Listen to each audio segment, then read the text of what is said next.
Hello Jharkhand, welcome to learners ग्राज education. आज के इस क्लास में देखेंगे इंग्लिश लैंग्वेज से रिलेटेड क्वेश्चन। वीडियो का पार्ट नंबर 37 में जो लोग नए नए आ रहे हैं वो सारे पार्ट्स आप लोग रिवाइज कर लीजिएगा। पेपर 1 और पेपर 3 से रिलेटेड मैं आपको मटेरियल प्रोवाइड करा रहा हूँ। अब एक पेड कोर्स भी आता है, अभी चर्चा कर दूंगा। देखिए यहाँ पे इसका पीडीएफ अगर चाहिए होगा तो आप लोग टेलीग्राम से ज्वाइन कर लें, चैनल का नेम सर्च कर लें, खुल जाएगा। बाकी क्विज वगैरह वहाँ पे चलता है तो उसके लिए भी ज्वाइन करके उसका फायदा उठाइए। जीएस का पोर्शन मैं देखिए बहुत दिन से प्रोवाइड नहीं करा रहा हूँ, लेकिन मैं जो टेलीग्राम पे जो क्विज डालता हूँ जीएस का ही रहता है, पेपर 3 का, तो उसको आप लोग ज्वाइन करके फायदा उठाइए।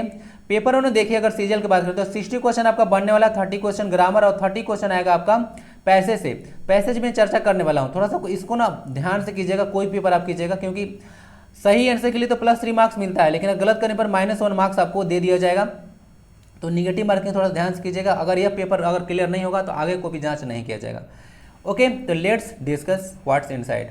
पेपर 1 का देखिए, कोर्स जस्ट फॉर 399 में आपको प्रोवाइड करा दिया हूँ, तो इसका फायदा उठाइए भाई। बहुत कम प्राइस में आपको दे रहा हूँ, मेहनत बहुत ज़्यादा लगता है, इसलिए कुछ तो एक नॉमिनल प्राइस होना चाहिए किसी चीज़ का।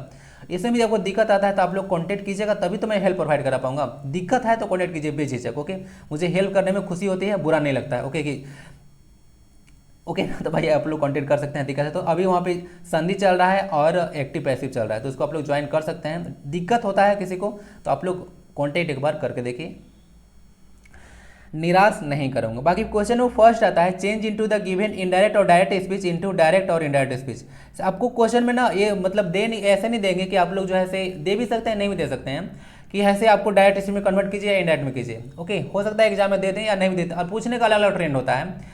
सेंटेंस को रीड कीजिए और पता कीजिए कि यह डायरेक्ट है या इनडायरेक्ट है। अब तो डायरेक्ट स्पीच तो आपको थोड़ा सा पता होगा, आइडिया होगा कि जो इन्वर्टेड कॉमाज वगैरह यूज होता है, तो इसमें कहीं इन्वर्टेड कॉमाज वगैरह दिख नहीं रहा है, इसका मतलब यह इनडायरेक्ट है। इसको डायरेक्ट में कन्वर्ट करना है। सेंटेंस को रीड करके पहले पता करें किस तरह का सेंटेंस है, उसके बाद इसको कन्वर्ट करें। She told me not to worry about her and she would be all right. बोला जा रहा है कि मेरे बारे में जो है आप चिंता करने की कोई आवश्यकता नहीं है, वह ऑल राइट होगी, ऐसा कुछ बोला जा रहा है। तो देख सकते हैं यहाँ पे नोट टू वरी लगा हुआ है, यानी कि नोट के बाद 2+V1 लगा हुआ है। यह इंपरेटिव सेंटेंस का वाक्य समझ में आना चाहिए। इंपरेटिव सेंटेंस का जो इनडायरेक्ट स्पीच होता है उसी में 2+V1 लगता है। और यहाँ से इंपरेटिव सेंटेंस में एक स्ट्रक्चर होता है डोंट वाला, जिसमें किसी को प्रोहिबिट करने का आप लोग काम करते हैं, जैसे कि डोंट गो देयर या फिर don't come here, don't do this, इस तरह से आप लोग यूज करते हैं, तो वहाँ पे प्रोहिबिट करने का काम करते हैं। तो उस वाले सेंटेंस में जो आपका बनाइएगा इनडायरेक्ट, उसमें नोट यूज हो जाएगा क्योंकि डोंट लगा हुआ है। तो जहां जहां भी जो इसका मतलब है कि एक्टिव में इसका डोंट आएगा है, क्योंकि नोट लगा हुआ है। जहां जहां डोंट नहीं है उस ऑप्शन को आप लोग एलिमिनेट कीजिए। डोंट यहाँ पे डोंट कहाँ पे नहीं है, बी में नहीं है और डी में नहीं है, ऑप्शन एलिमिनेट हो चुका है। अब बचा ए और सी ओनली। इस तरह से ऑप्शन एलिमिनेट कीजिए, क्वेश्चन सही करने के चांसेस बढ़ाइए थोड़ा। तो सी told me don't worry about हर, अब बोलेगी वह तो डोंट वरी अबाउट हर थोड़ी बोलेगी, खुद थोड़ी बोलेगी ऐसा। अब कोई दूसरा आदमी बोलेगा तब ना वह हर बोलेगा। अब आपने खुद के बारे में बोलिएगा थोड़ी ना मतलब हर बोलेगा कोई। जैसे कि मैं बोलूँगा अपने बारे में तो अपने लिए मैं तो मी यूज करूँगा, तो वह जो अगर बोल रही है तो क्या बोलेगी, डोंट वरी अबाउट मी। वह बोलेगी तो क्या बोलेगी, डोंट वरी अबाउट मी। अपने लिए मी तो यूज करिएगा आप लोग ना, तो डोंट वरी अबाउट मी हर नहीं लगेगा। आई विल बी ऑल राइट, तो यही सही सेंटेंस होगा इसका, एक मतलब डायरेक्ट स्पीच यही होगा, आई will be all right. Will का जो टेंस चेंज होता है वुड में हो जाता है कन्वर्ट। ओके, इसको याद रखें। तो इस तरह से सेंटेंस देख लीजिएगा, she said to me don't worry about me I will be all right. Said to हो टोल्ड टू में कन्वर्ट वगैरह हो जाता है। ओके, चलिए, सॉरी टोल्ड मी में कन्वर्ट हो जाएगा, टोल्ड टू में नहीं, सॉरी टोल्ड के साथ टू नहीं लगता है। सेंटेंस ऐसे भी देते हैं ऑप्शन ना, टोल्ड के साथ टू आएगा ही नहीं, टोल्ड जो है डायरेक्ट ऑब्जेक्ट लेगा। Keep the antonym of ardent. Ardent एक वर्ड है, इसका आपको एंटोनिम बताना है। आर्डेंट क्या होता है, देखिए कोई काम करने के लिए बहुत ज़्यादा उत्साही टाइप का रहते हैं, पैशनेट रहते हैं, तो उसको आप लोग बोलते हैं आर्डेंट। तो आर्डेंट का क्या हो जाएगा अपोजिट मीनिंग, डिस्पैशनेट हो जाएगा। डिस्पैशनेट मतलब जिस काम में आपका मन नहीं लग रहा, निरुत्साह टाइप का। और एक आर्डेंट बोलते हैं उत्साह। इसका और अगर वर्ड देखें आर्डेंट का सिनोनिम्स तो हो जाता है पैशनेट, एविड होता है उत्साही, और जीलस भी होता है, जीलस। ओके, ZEALOS वाला जीलस है। ओके, तो इस तरह से देख सकते हैं होता है इसका मतलब उत्साही। तो डिस्पैशन मतलब हो जाएगा, डिस्पैशन मतलब निरुत्साही। ओके, तो इस तरह से देख लिया जाए। बाकी इनकरेजिंग भी इसका मीनिंग हो जाएगा ना, आर्डेंट मतलब इनकरेजिंग भी इसका एक सिनोनिम्स हो जाएगा आर्डेंट का। ओके, ए वाला जीलस और ओ वाला जीलस का प्रोनाउंसिएशन देखिए सेम है, लेकिन ये दोनों में अंतर है, GEALOUS। ठीक है, तो ये जीलस जो मतलब जलन होता है ना, ईर्ष्या करना। नेक्स्ट देखते हैं, एक इडियम है और इडियम का मीनिंग बताना है, cry for the moon. Cry for the moon एक इडियम है, इसका मीनिंग क्या होना चाहिए, in difficulty to ask for impossible to imitate या to go on the moon. क्या होना चाहिए था? देखिए इमिटेट मतलब होता है नकल करना, क्या होता है? नकल करना। तो क्राई फॉर द मून यानी मून के लिए चिल्ला रहे हैं कि मून मून मून, मुझे मून दे दो, तो मून का आपको कैसे मिलेगा भाई? यानी कि एक ऐसा चीज़ आप लोग मांग कर रहे हैं जो कि इम्पॉसिबल है। टू आस्क फॉर इम्पॉसिबल के लिए इडियम यूज होता है। सीजीएल की खासकर बात करूँ तो इस सीजीएल के एग्जाम में जो है आपका इडियम्स एंड फ्रेजेस ज़्यादा पूछे जाते हैं। पास्ट ईयर का अगर देखिएगा ट्रेंड तो इडियम्स एंड फ्रेजेस ज़्यादा पूछे जाते हैं in comparison to one word substitution. It is cry for the moon to hope for peace in this country. बोला जा रहा है कि यह जैसे क्राई फॉर द मून है, आशा रखना इस कंट्री में शांति के लिए, पीस के लिए, शांति करना इस कंट्री में, क्राई फॉर द मून है यानी कि कुछ ऐसा चीज मांग लेना जो इम्पॉसिबल हो जाए। क्या हो जाए? इम्पॉसिबल हो जाए। ओके ना? तो ये इडियम का यूज होता है to ask for impossible, cry for the moon. Improve the underline part of the sentence, जो underline part of the sentence है उसको इंप्रूव कीजिए।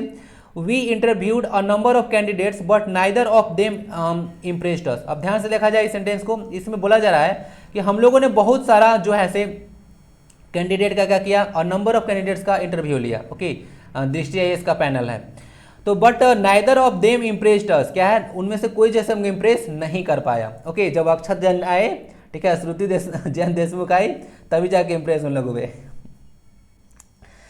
तो अ नंबर ऑफ कैंडिडेट्स आए लेकिन उनमें से क्या हुआ, कोई भी इनको मतलब इम्प्रेस नहीं कर सका। तो देखिए यहाँ पे अ नंबर ऑफ कैंडिडेट्स के बारे में बात किया जा रहा है, यानी कि संख्या जो है थोड़ा ज़्यादा है। संख्या क्या है? ज़्यादा है। यहाँ पे यूज किया हुआ है निदर, क्या यूज किया हुआ है? निदर यूज किया हुआ है। तो निदर दो के लिए होता है पर्सन। अब यहाँ पे बात किया जा रहा है नंबर ऑफ कैंडिडेट से, तो और नंबर ऑफ कैंडिडेट से बात कर रहा हूँ तो यहाँ पे बात हो रहा है कहीं दो से ज़्यादा का, मीनिंग तो यही जा रहा है। अगर बोलना होता है कि दो कैंडिडेट का इंटरव्यू किया, रोहन और सोहन का किया, तो तब वहाँ पे नाइदर ऑफ देम आप लोग यूज कर सकते हैं। लेकिन और नंबर ऑफ कैंडिडेट्स करने का मतलब है आप लोग दो से ज़्यादा किए हैं, नंबर यहाँ पे स्पेसिफाइड नहीं है, तो आप लोग समझिए कि प्लूरल सेंस में है और दो से ज़्यादा होना चाहिए, और है ही यहाँ पे। तो यहाँ पे नाइदर ऑफ देम नहीं होगा। अगर दो से ज़्यादा सेंस आता है तो यहाँ पे नन का यूज कीजिए आप लोग। क्या कीजिए?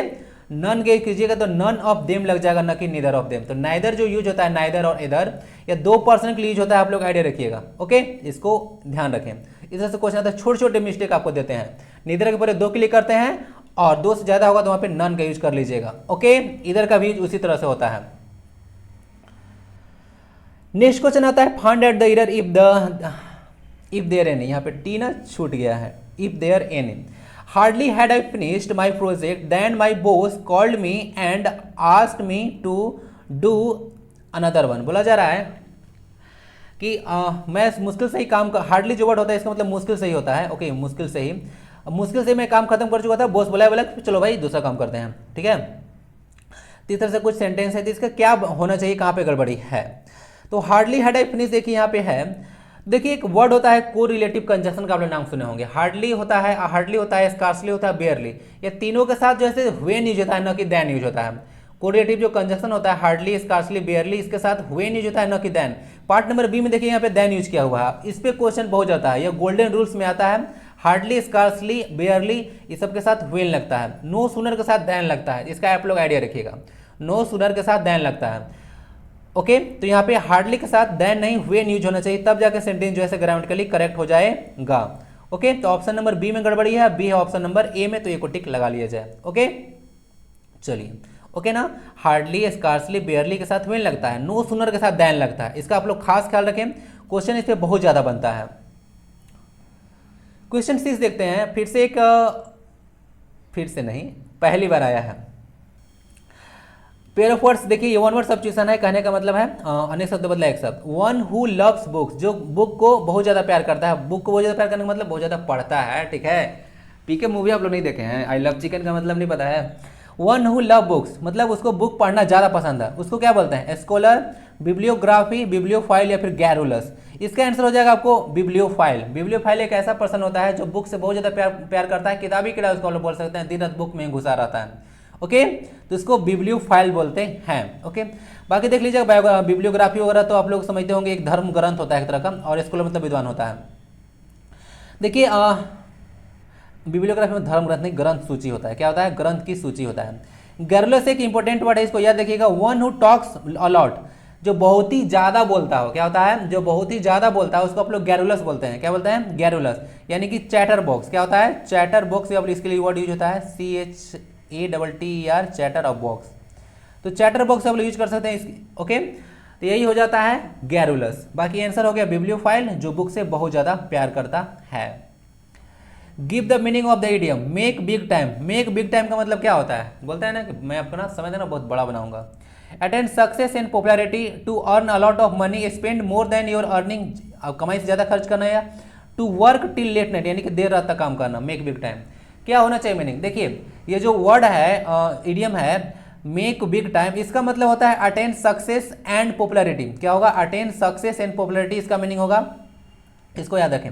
ध्यान दीजिएगा जो सेकंड ऑप्शन है to earn a lot of money, ये इसको टिक मत लगाइएगा। सिर्फ पैसा कमाना, सिर्फ पैसा कमाना जीवन का पर्पस सबका नहीं होता है। सक्सेस लोगों का अलग अलग फील्ड में हो सकता है कि आपके लिए सक्सेस का मीनिंग पैसा होगा, लेकिन सबके लिए जो है सक्सेस का मीनिंग पैसा नहीं होता है। सबका एक अलग अलग ध्येय होता है कि मेरा जो है ये काम करना है। ओके, तो उस तरह से जो है मेक बिग टाइम में आप लोग करेक्ट इसमें लगाइएगा अटेंड सक्सेस एंड पॉपुलैरिटी, न कि आप लोग को पैसा कमाना है। सिर्फ पैसे की बात कर रहा है, सक्सेस के बारे में नहीं। ओके, तो सक्सेस और पॉपुलैरिटी के लिए यह इडियम यूज होता है, याद रखें। मनी के लिए नहीं, मनी किसी के लिए हो सकता है सक्सेस, लेकिन सबके लिए नहीं। Work hard to make big time, यानी कि आप लोग को बहुत ज़्यादा मेहनत करना है अगर आप लोग चाहते हैं कि बिग टाइम बनाए अपना, ठीक है, यानी कि सक्सेस और पॉपुलैरिटी गेन करना चाहते हैं लाइफ में, तो आप लोग को वर्क हार्ड करना चाहिए। यह सेंटेंस एक इंपरेटिव था। Fill in the blank with appropriate word, क्या है, एप्रोप्रिएट वर्ड से आपको फिल करना है। Savita was crying dash as she felt that her world had fallen apart due to the accident. बोला जा रहा है कि उसका जो पूरा जो मतलब दुनिया है वो उजड़ चुका है, हैड फॉलन अपार्ट एक्सीडेंट के चलते। तो क्या होगा, तो वहाँ पे देखिए कोई अगर क्राई कर रही है तो डेफिनेटली क्राई करेगी, मैंडली क्राई करेगी या हार्डली क्राई करेगी। हार्डली मतलब होता है मुश्किल से ही, तो मुश्किल से थोड़ी क्राई कर रही होगी, वह बिटरली क्राई कर रही है, यानी कि बहुत फूट फूट कर रोना। बिटरली क्राइंग का मतलब होता है फूट फूट कर रोना।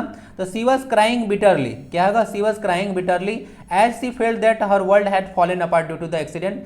सही वर्ड आपका बिटरली ही जाएगा, मतलब होता है फूट फूट कर रोना। क्राइंग बिटरली मतलब होता है फूट फूट कर रोना, तो बिटरली सही वर्ड जाएगा, तो बिटरली को टिक लगा लीजिए। माइल्ड मतलब एक तरह का बोल सकते हैं नेक, दिल का इंसान होता है, तनु टाइप का भी यूज होता है इसके लिए माइल्ड। नेक्स्ट आता है, आपको फिर से एक वन वर्ड बताना है, फॉरबिडन और प्रोहिबिटेड लॉ बाय लॉ, यानी कि जो लॉ के द्वारा जो है फॉरबिड कर दिया गया है या उसको रोक दिया गया है, वह ठीक है, उसको क्या बोलते हैं, लेजिटिमेट, लॉफुल, इलीगल या फिर लीगल। देखिए जो लॉ के द्वारा बैन कर देगा उसको क्या बोलते हैं, इलीगल चीज। आप लोग बोलते हो कि इलीगल काम मत करो, क्या करो, इलीगल काम मत करो, देख लीजिए ऑप्शन नंबर सी हो जाएगा। बाकी पॉइंट जो आपको याद रखना चाहिए, इसका स्पेलिंग कहीं कहीं देखिएगा आपको इलीगल का स्पेलिंग ऐसे भी करके दे देगा इलीगल का, तो इसको याद रखें। यह हो सकता है GAL की जगह पे EL करके दे दे, तो इसको इलीगल को फंसाता है, ठीक है, आपको इनकरेक्टली वो स्पेल्ड वर्ड होता है ना, तो उसमें फंसाता है, ध्यान रखिएगा।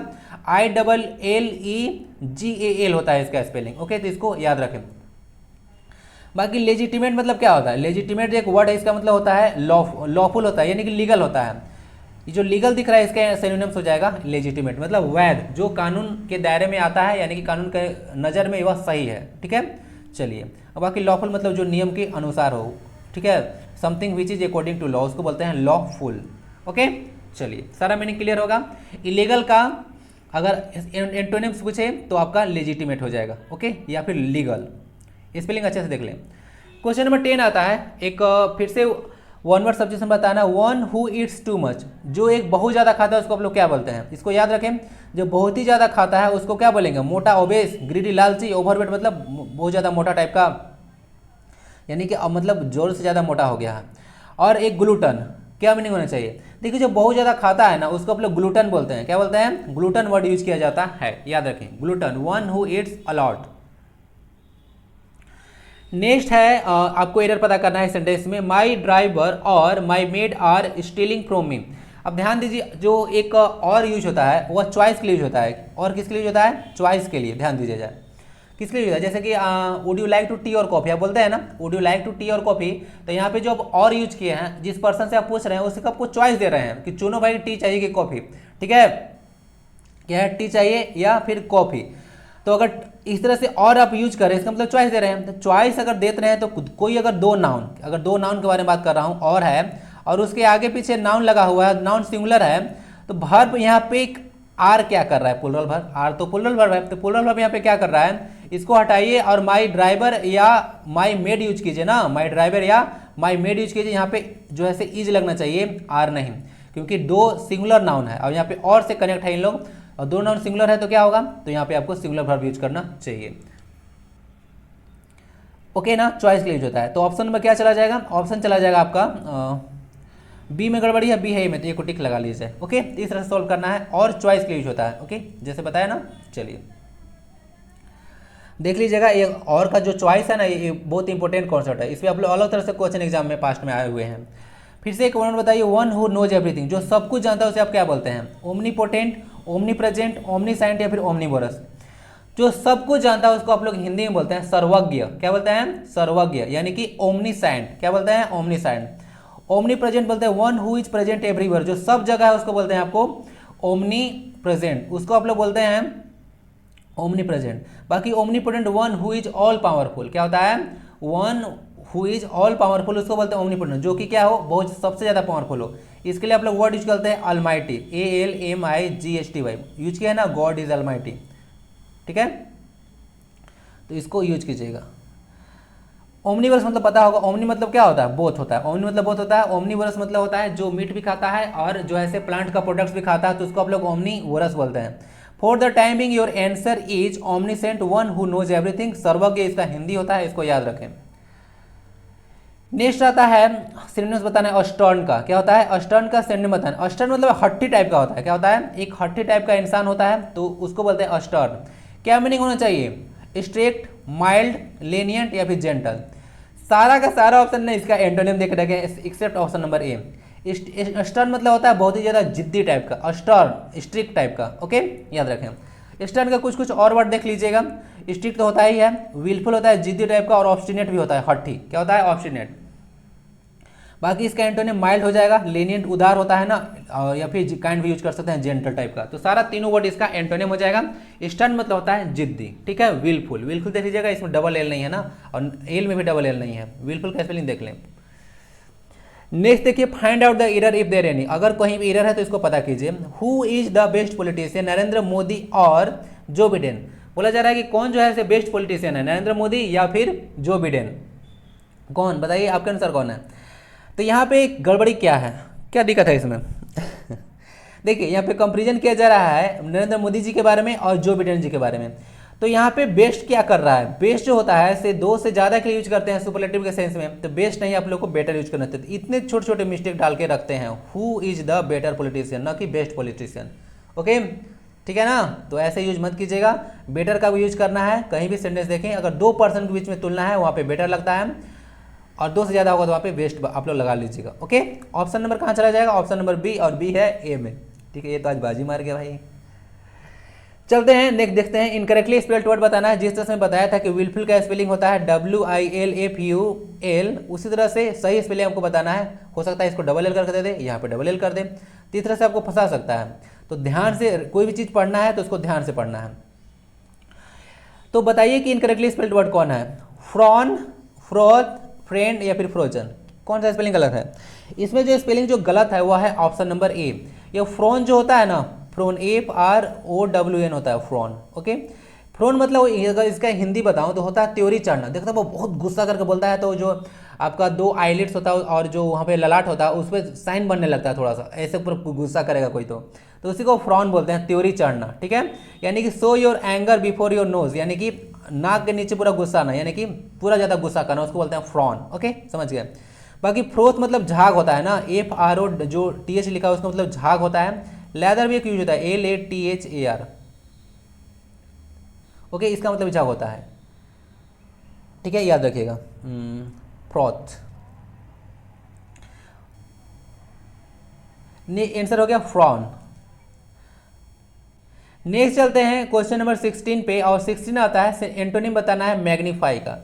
क्लास 10 आप लोग पढ़े होंगे तो वहाँ पे मैग्निफिकेशन पढ़े होंगे ना, याद आ रहा है? मैग्निफिकेशन M = मिरर के लिए -V/U, याद आ रहा होगा, और लेंस के लिए प्लस हो जाता है। ओके, माइनस प्लस दोनों होता है। तो मैग्नीफाई मतलब क्या होता है? वहाँ पे अगर मैग्निफिकेशन पढ़े होंगे तो वह बताता है कि कोई चीज़ कितना इनलार्ज या डिमिनिश्ड है। तो मैग्नीफाई मतलब इनलार्ज करना होता है। क्या होता है? इनलार्ज करना होता है, बड़ा करना होता है। तो इसका मतलब क्या हो जाएगा? एंटोनिम डिमिनिश हो जाएगा। क्या हो जाएगा? डिमिनिश। तो मैग्नीफाई मतलब होता है बड़ा करना, इनलार्ज करना, उसका अपोजिट में चला जाएगा डिमिनिश, यानी कि उसको छोटा करना। क्लियर? मैग्नीफाई मतलब होता है इनलार्ज करना, राइज करना, अपोजिट में चला जाएगा डिमिनिश। ओके,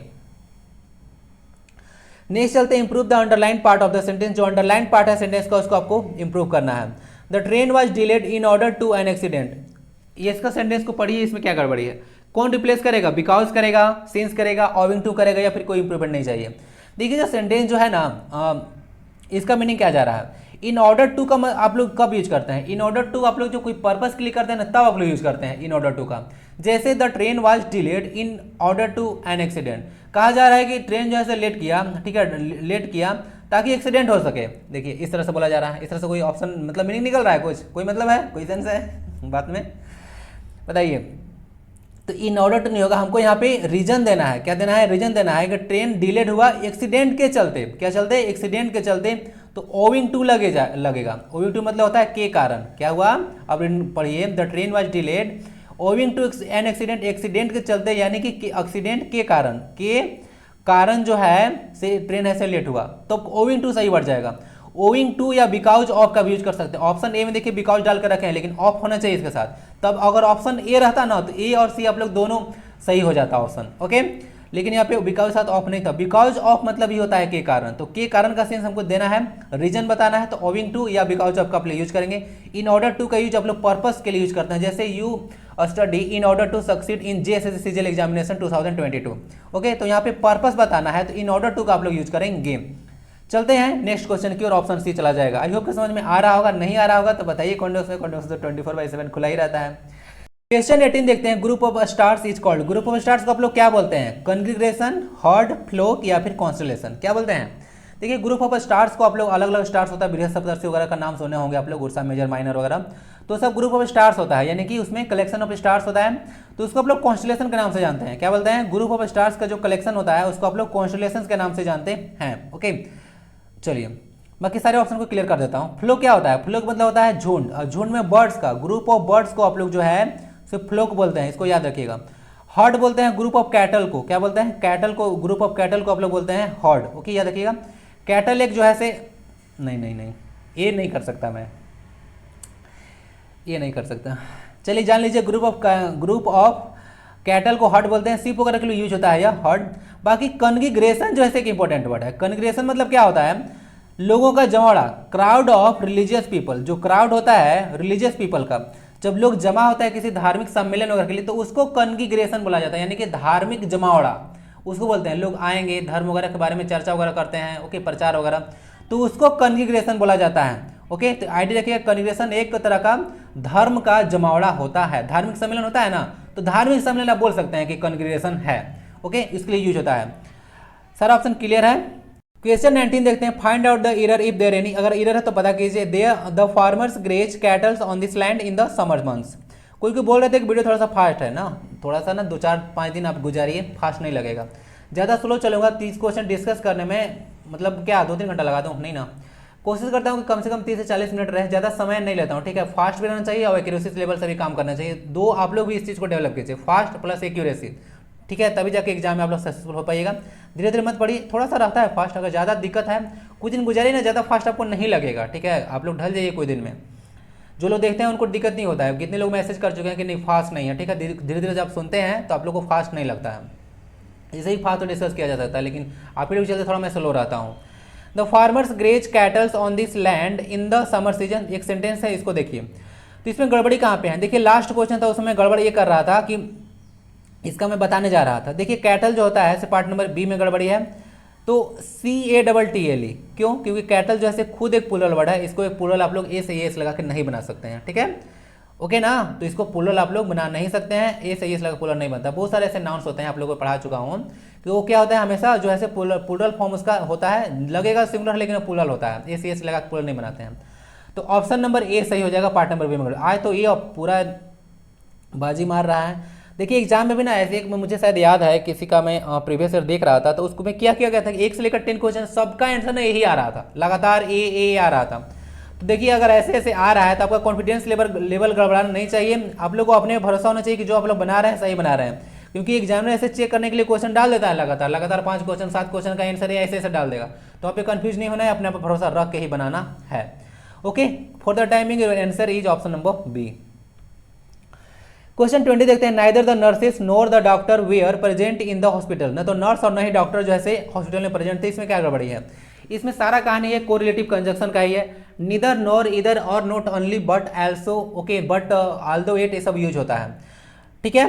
तो यहाँ पे जब ऐसा यूज होता है नीदर नॉर आइदर और वगैरह, not only but also although it, तो इसके साथ जो वर्ब आता है ना वह नियरेस्ट सब्जेक्ट के अनुसार आता है, किसके नियरेस्ट सब्जेक्ट। तो यहाँ पे वेयर यूज किया हुआ है, तो यह जो है सब वेयर है से आप सोच रहे होंगे कि नर्सेस के अनुसार आ गया, नाइदर द नर्सेस के अनुसार, लेकिन नाइदर द नर्सेस के अनुसार यह वर्ब आता ही नहीं है, यह वर्ब आता है अपना नियरेस्ट सब्जेक्ट के अनुसार, यानी कि डॉक्टर के अनुसार आना चाहिए। तो डॉक्टर तो एक सिंगुलर नंबर है, थर्ड पर्सन सिंगुलर नंबर, जिसके अनुसार अगर पास्ट के लिए यूज कीजिएगा तो वाज यूज कीजिए।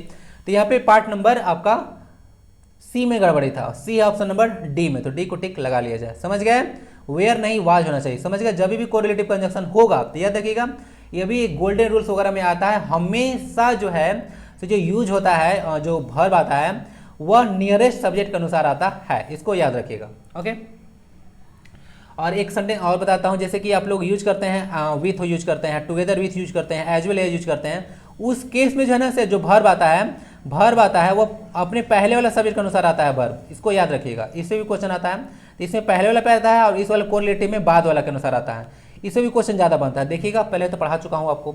ऑप्शन नंबर सी चला जाएगा, वेयर का वाच कर लीजिए, सही हो जाएगा। सेटिस्फैक्ट्री का एंटोनिम बताना है। सेटिस्फैक्ट्री मतलब क्या होता है, कोई चीज़ से ऐसा होना चाहिए जो कि आपको संतोषजनक है, ठीक है, ठीक है, तो इसको याद रखिए। यानी कि सेटिस्फैक्ट्री मतलब इसका एंटोनिम हो जाएगा अनएक्सेप्टेबल। अब कोई चीज़ से आप लोग सेटिस्फाई होते हैं, यानी कि आप एक्सेप्ट कर लेते हैं, क्या कर लेते हैं, एक्सेप्ट कर लेते हैं, तो उसका ऑपोजिट मीनिंग क्या चला जाएगा अनएक्सेप्ट करना, क्या करना, अनएक्सेप्ट। तो सेटिस्फैक्ट्री का अनएक्सेप्टेबल हो जाएगा। बाकी आप लोग देख सकते हैं एक्सेप्टेबल इसका सिनोनिम्स हो जाएगा। पैसेबल एक वर्ड है ना, पैसेबल जो वर्ड है ना इसका मतलब एक्सेप्टेबल भी होता है, जो चीज़ आप एक्सेप्ट कर लेते हैं यही मीनिंग होता है, अलग यह मीनिंग वर्ड नहीं है। ओके, चलिए बाकी देख सकते हैं सेटिस्फैक्ट्री का मतलब होता है सफिशिएंट होता है, गुड इनफ होता है, ठीक है, जो कि आपके अनुसार एक्सेप्टेबल है, या आप इसको पैसेबल ही बोल सकते हैं, यानी कि सेटिस्फैक्ट्री है। क्लियर, चलिए एंटोनिम इसका अनएक्सेप्टेबल हो जाएगा। नेक्स्ट क्वेश्चन 22 देखिए, एक अंडरलाइंड जो है एक वर्ड है यहाँ पे ओनली, तो उसको क्या करना है,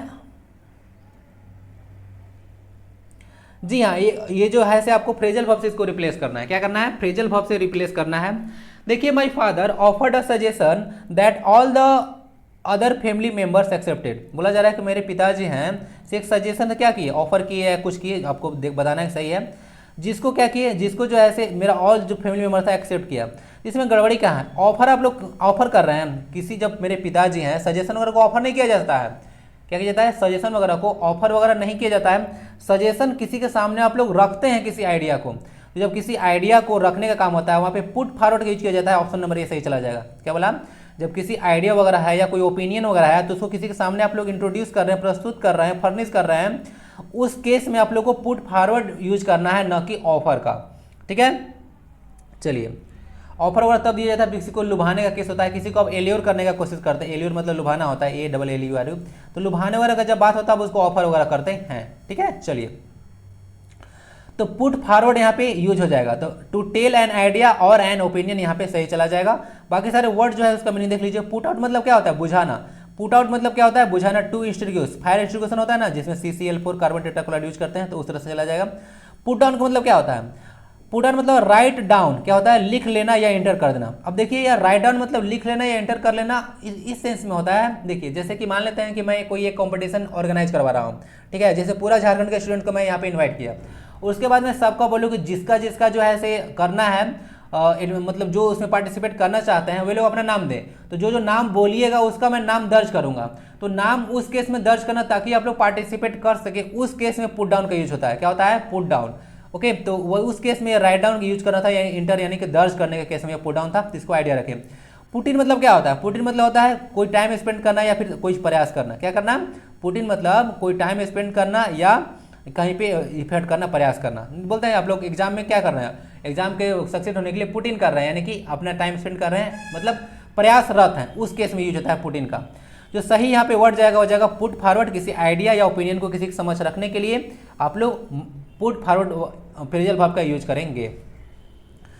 फिर से एक इडियम आ गया है, अप्लाई इन द ऑइंटमेंट। क्या है, फ्लाई इन द ऑइंटमेंट। तो फॉर द टाइमिंग आपको बताता हूँ, जो ऑइंटमेंट वर्ड है इसका मतलब मलहम होता है। क्या होता है, मलहम, मलहम।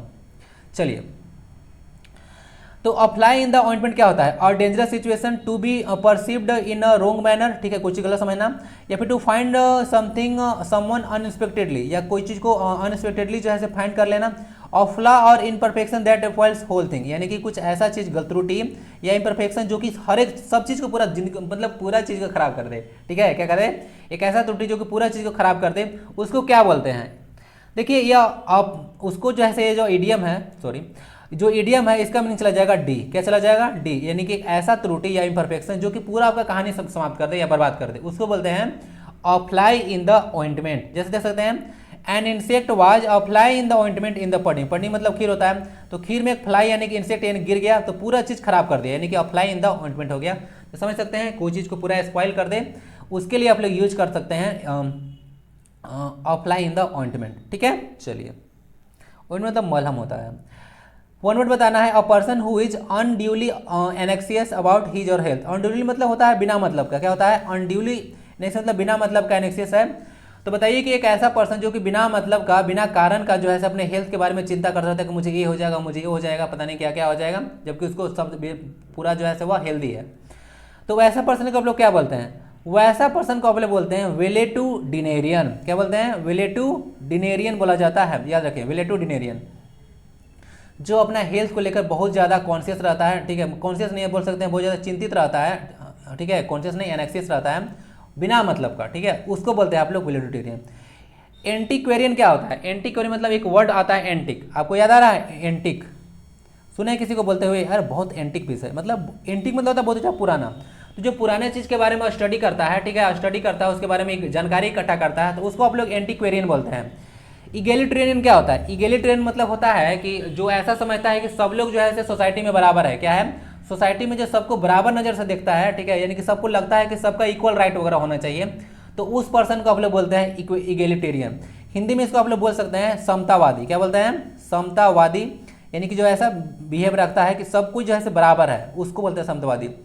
डिसिप्लिनेरियन मतलब होता है, अगर मान लेते हैं कोई एक पर्सन है, क्या है, कोई पर्सन है, वह चाहता है अगर आप उसके अंडर में, तो वह चाहता है कि सब कुछ वो आपके अनुसार करे। क्या करें, सब कुछ जो है से आप सब कुछ आप उसके अनुसार करें, उसके लिए बोलते हैं डिसिप्लिनेरियन। कहने का मतलब है कि कोई एक पर्सन है, मैं उसके अंडर में चला गया, क्या चला गया, अंडर में चला गया। जैसे कि मैं मान लेता हूँ कि मैं कोई एक अनदर यूट्यूब चैनल, कोई बड़ा चैनल ज्वाइन कर लेता हूँ, तो क्या बोलेगा कि मुझे ऐसे करो ऐसे करो, तो मुझे उसका कहना मानना पड़ेगा। ओके, तो वहाँ पे वो डिसिप्लिनरी जैसा काम करेगा, वो जो मुझे बोलेगा उसके अंडर में मुझे काम करना पड़ेगा, तो उसको बोलते हैं डिसिप्लिनेरियन। ओके, तो इस तरह से इसको याद रख सकते हैं। क्वेश्चन 24 के बाद देखो question 25, give the meaning of the idiom. Idiom है to have cold feet, to have cold feet.